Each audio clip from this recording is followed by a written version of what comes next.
નમસ્કાર મિત્રો, education with Jignesh ચેનલમાં તમારું સ્વાગત છે ને હું છું જિગ્નેશ. મિત્રો, વિદ્યાસહાયક ભરતીની સૌથી વિશ્વસનીય ચેનલ આપણી ચેનલ ઉપર તમને દરેક પ્રકારના વિદ્યાસહાયક ભરતીને લગતા વિડીયો મળી રહે છે.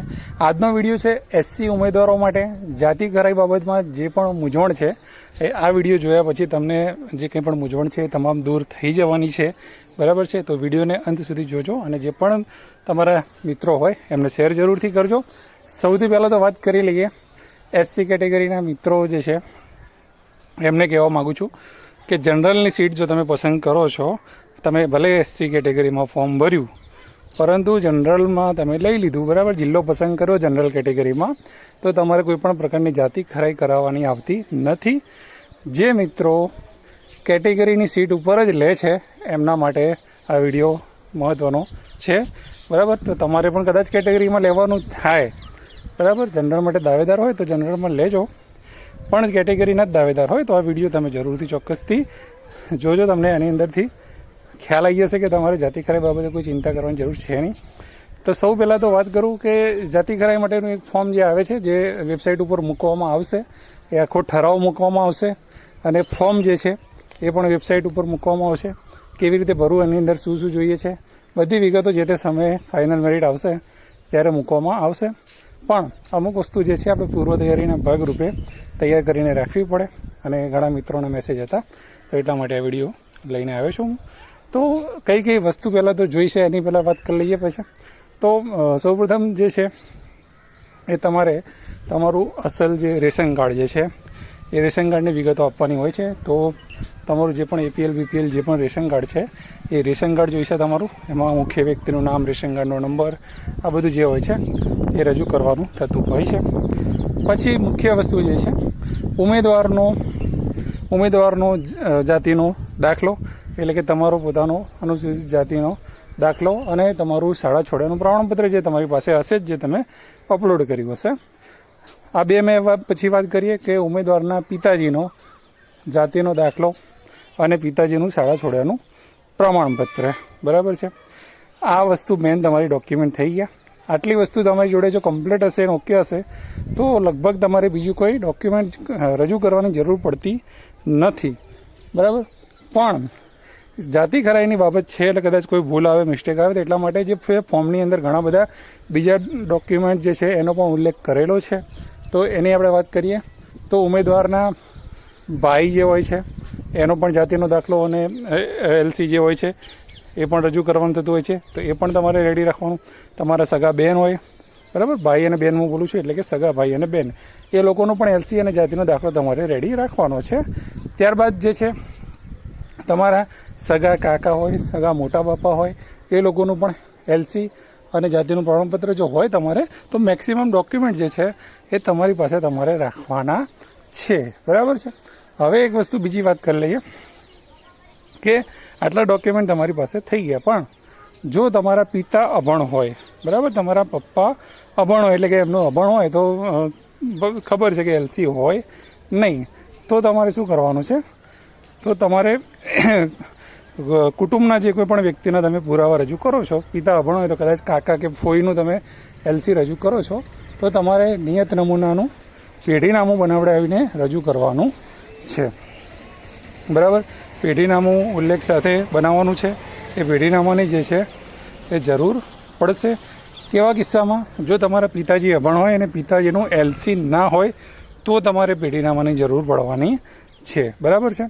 તો બાકી કોઈ કિસ્સામાં પેઢીનામાની તમારી જરૂર પડશે નહીં. અને બીજી વાત એ છે કે વયપત્રકનો ઉતારો, તો એસસીમાં વયપત્રકનો ઉતારો ક્યારે જોઈશે એની પણ સ્પષ્ટતા હું કરી લઉં છું. તો ઓબીસીની વાત કરીએ તો મેં વાત કરી લે કે 1/4/78 પહેલાં હોય, 1/4/78 પહેલાંનું હોય ભાઈ પ્રવેશ તારીખ, શાળાની પ્રવેશ તારીખ એલસીમાં, તો એ લોકોને વયપત્રકની જરૂર નહોતી પડતી, પણ પછીના વયપત્રકની જરૂર પડે. પણ એસસીમાં એવું કંઈ છે નહીં. બરાબર છે? એસસી કેટેગરીમાં એવું છે કે વયપત્રકનો ઉતારો ત્યારે જ જોઈશે જો ઉમેદવારનું, એના પિતાનું કે કોઈ જે પણ સંબંધીનું એલસી રજૂ કર્યું છે એ એલસી ડુપ્લિકેટ કઢાયેલું હોય, બરાબર ને, ખોવાઈ ગયું હોય અને તમે પાછળથી ફરી કઢાયું હોય.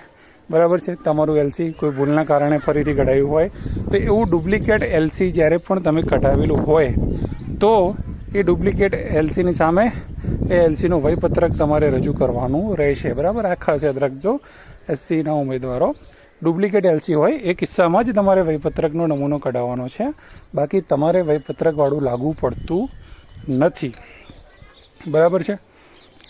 હવે આટલી વાત થઈ ગઈ, બરાબર. રેશન કાર્ડને આ બધા એલસીને એની પછી વયપત્રકની વાત થઈ ગઈ.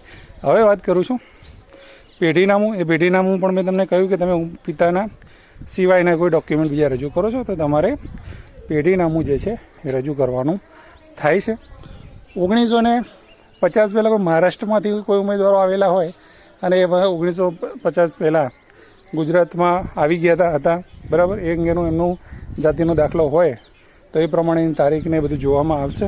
જે ગુજરાત બહારથી જે ઉમેદવારો આવેલા હોય એમની વાત છે, બરાબર છે. છેલ્લે જે ફોર્મ આવે છે એ ફોર્મની નીચે તમારો ધર્મ, તમારા પિતાજીનો ધર્મ અને તમારા દાદાનો ધર્મ, આ બધો ઉલ્લેખ જે છે એ નીચે કરવાનો થાય છે. હવે આ બધી ડોક્યુમેન્ટ જે છે મેં તમને વાત કરી એવી રીતે કે મેક્સિમમ ડોક્યુમેન્ટ તમારે આમાંથી રજૂ કરવાના છે. હવે કોઈ એવું કહેશે કે ભાઈ મારા તો આટલા બધા કુટુંબીજનો કોઈ છે જ નહીં તો હું શું કરું, તો તમારે ગભરાવાની કોઈ જરૂર નથી. તમે જાતિનો દાખલો તમારો કઢાવ્યો એ ટાઈમે તમે જે ડોક્યુમેન્ટ રજૂ કરેલા છે એ જ ડોક્યુમેન્ટ જે છે એ તમારે રજૂ કરવાના છે. બીજા કોઈ ડોક્યુમેન્ટ તમારે રજૂ કરવાની જરૂર છે નહીં, બરાબર છે. અને ખાસ કરીને એલસી અને જાતિના દાખલા તો બધા હોય જ છે, એટલે એમાં કોઈ ચિંતા કરવાની થતી નથી. જાતિ ખરાઈ જે છે એ ક્યારે કરવામાં આવે છે તો તમે જિલ્લો પસંદ કરવા જશો ત્યારે કોઈ જાતિ ખરાઈ નહીં થાય. તમે જિલ્લો પસંદ કરી લેશો, તમે કેટેગરીની સીટ લીધી છે, પછી શાળાની પસંદગી કરવા તમે જ્યારે જશો એટલે તમને તમારો ઓર્ડર જે છે એ ઓર્ડર આપવામાં તો આવશે તમને, પણ એ ઓર્ડર જે છે એ જિલ્લા કક્ષાએ પેન્ડિંગ રાખવામાં આવશે. એ જિલ્લા કક્ષાએ પેન્ડિંગ રાખવામાં આવેલો ઓર્ડર તમને પરત ક્યારે મળશે કે જ્યારે તમારી જાતિ ખરાઈ એ લોકો મોકલશે આગળ અને જે તે જિલ્લામાંથી એ જાતિ ખરાઈ થઈ અને પાછું આવશે એટલે તમારા ઉપર ફોન આવશે અને પછી જે છે એ તમને ઓર્ડર જે છે આપવામાં આવતો હોય છે અને એ જ તમને શાળામાં પછી હાજર કરવામાં આવતા હોય છે. અને જે તમે શાળામાં હાજર થાવશો એ જ તમારી તારીખ ગણાતી હોય છે. એટલે કે સિનિયોરિટીમાં પણ તમે મુખ્ય મેન ઉમેદવારો, જનરલના ઉમેદવારો હોય છે એના કરતાં તમે પાછળ હાજર થાવ છો, એટલે કાયમ માટે સિનિયોરિટીમાં પણ તમારે પાછળ એટલું રહેવાનું થાય છે. પણ એ બધી પ્રોસેસ જે છે એ તો થવાની હોય છે, કેમ કે હવે તમે કેટેગરી માટે જ દાવેદાર હોય તો પછી એનો કોઈ સવાલ નથી. તો એસસી જાતિ કરાઈ માટે આ બધા ડોક્યુમેન્ટ તમારે તૈયાર રાખવાના છે. વિડીયો સારો લાગ્યો તો લાઇક જરૂરથી કરજો, શેર કરવાનું ભૂલતા નહીં. બીજી કોઈ ચિંતા કરવાની જરૂર નથી. હજી પણ કોઈ પ્રશ્ન હોય, કોઈ બાબત રહી જતી હોય તો કોમેન્ટમાં મેન્શન જરૂરથી કરજો, બરાબર છે. કોમેન્ટમાં પ્રશ્ન જે છે એ પૂછજો. વિડીયો કેવો લાગે એ પણ કોમેન્ટમાં જણાવજો. જય હિન્દ, જય ભારત, થેન્ક યુ.